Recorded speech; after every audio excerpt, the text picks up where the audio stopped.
السلام علیکم دوستوں، کچھ دن پہلے امبانی کے بیٹے کی شادی تھی انڈیا میں۔ تو بہت بڑے بڑے بزنس مین، جس میں فیس بک کے owner Mark Zuckerberg, Bill Gates اور بہت سے بڑے بڑے جو بزنس مین ہیں، انہوں نے شرکت کی۔ تو ساتھ ہی پھر آج کل امبانی خاندان کا اسی وجہ سے بہت چرچا ہے، لیکن ساتھ یہ بھی کہا جاتا ہے، رونا رویا جاتا ہے کہ پاکستان کے پاس امبانی، برلا، ٹاٹا جیسی کمپنیاں کیوں نہیں ہیں۔ لیکن کیا کیا جائے، نئی نسل کے لیے جاننا ضروری ہے کہ 1970 تک پاکستان میں 30-40 امبانی، ٹاٹا، برلا سے بڑے جینیس صنعت کار، بینکار، بزنس جینیس تھے، جنہوں نے ملک کی معیشت کو سنبھالا ہوا تھا۔ پاکستان اس وقت کوریا، جاپان سے بہت آگے تھا۔ کوریا جاپان کو قرضے دیتا تھا۔ مڈل ایسٹ کے ممالک تو کسی گنتی میں بھی نہیں تھے، اور ان صنعت کاروں، بینکاروں کو 22 خاندان کا نام دے کر ٹارگٹ کیا گیا۔ ان میں سہگل گروپ نے کپڑے کی صنعت کو عروج دیا۔ داؤد گروپ ہیوی وہیکل اور زرعی مشینری کے بادشاہ تھے۔ داؤد ہرکولس کے پاس ٹریکٹر کی پروڈکٹ تھی۔ ہارون خاندان چھوٹی مصنوعات، اصفہانی خاندان اور سیلٹ کے چائے کے باغات کے مالک تھے۔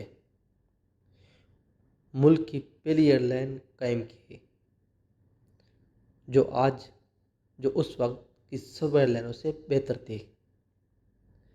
حبیب گروپ بینکنگ کے کنگ تھے۔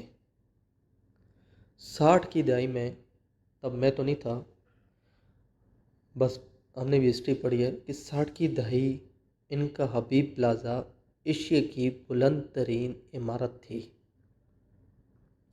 ایشیا میں پہلا IBM بینکنگ سسٹم اس بلڈنگ کی 9ویں منزل پر نصب ہوا۔ فینسی کپڑے کی صنعت نشاد گروپ کے پاس اور مختلف مصنوعات کے بانی تھے۔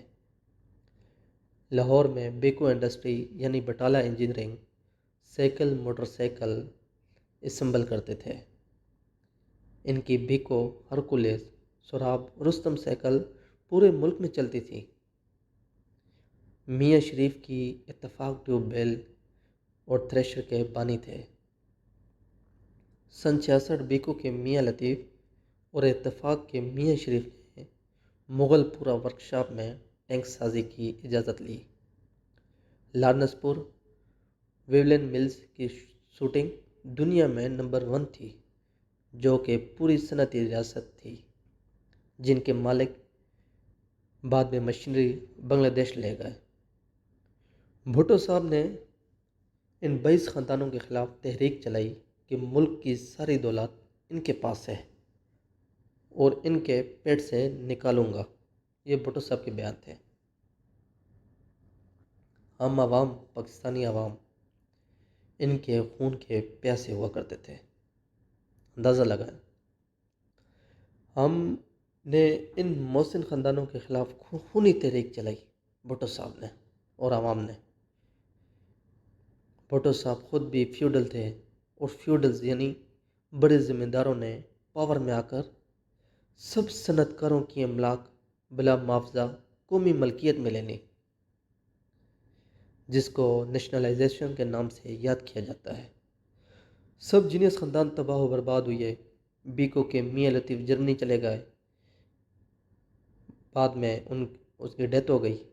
اتفاق کے میاں شریف ملک چھوڑ کر گلف اسٹیل ملز کے نام سے مڈل ایسٹ میں فیکٹری لگا کر بیٹھ گئے۔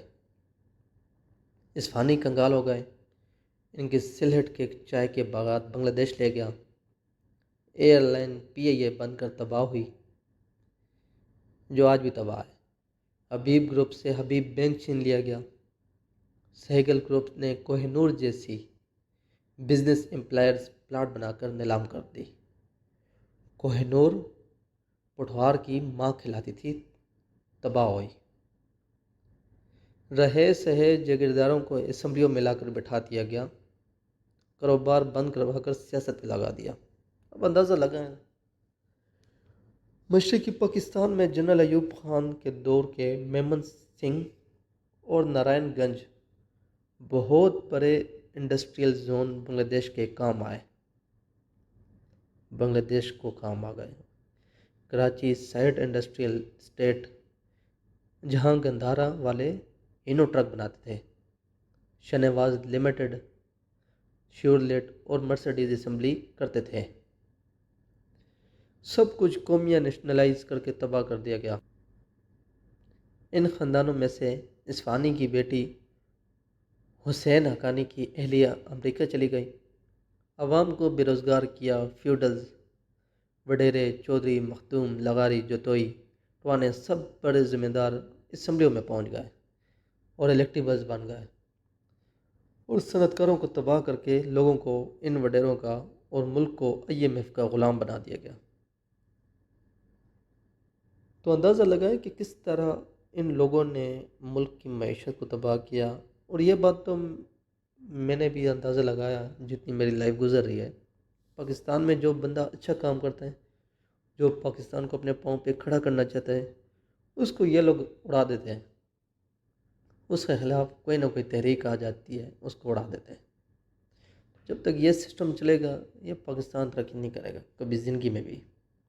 آج بنگلہ دیش ہم سے بہت آگے جا رہا ہے، انڈیا ہم سے بہت آگے جا رہا ہے۔ انڈیا نے 1990 میں IMF کو اللہ حافظ کہہ دیا۔ آج بنگلہ دیش ہم سے بہت آگے جا رہا ہے، اور ہمارے حالات دیکھیں، دن بدن تباہ برباد ہو رہے ہیں۔ کنٹریاں اوپر جاتی ہیں، ہم لوگ نیچے آ رہے ہیں۔ کوئی سمجھ نہیں لگ رہی ہے کہ ملک کس طرف جا رہا ہے، کس سمت میں جا رہا ہے۔ کوئی پلان نہیں ہے معاشی، کس طرح معیشت کو ٹھیک کیا جائے۔ بس ایک 9 مئی جو بھی پریس کانفرنس کرتا ہے، 9 مئی، بھائی خدا را بس کر دیں، 9 مئی ہو گیا، گزر گیا، اب اپنی کارکردگی پہ فوکس کریں، ملک کو اپنے پاؤں پہ کھڑا کریں، IMF سے معاہدے ختم کریں نا، تب مزہ آئے گا کہ آپ لوگ بار بار وہی بات 9 مئی 9 مئی 9 مئی کے مجرم جیلوں میں بیٹھے ہیں، ان کے کیس چل رہے ہیں، عدالت ان کو سزائیں دے گی۔ تو آپ لوگوں کو کیا پڑی ہے؟ آپ لوگوں کا کام نہیں ہے کہ جا کے جی 9 مئی بس کر دیں۔ آپ لوگوں نے یہ ڈرامہ بند کر دینا چاہیے ابھی تو۔ بس میری دعا ہے اللہ پاک پاکستان پہ رحم کرے۔ پاکستان ہے تو ہم ہیں، پاکستان نہیں ہے تو ہم بھی نہیں ہیں۔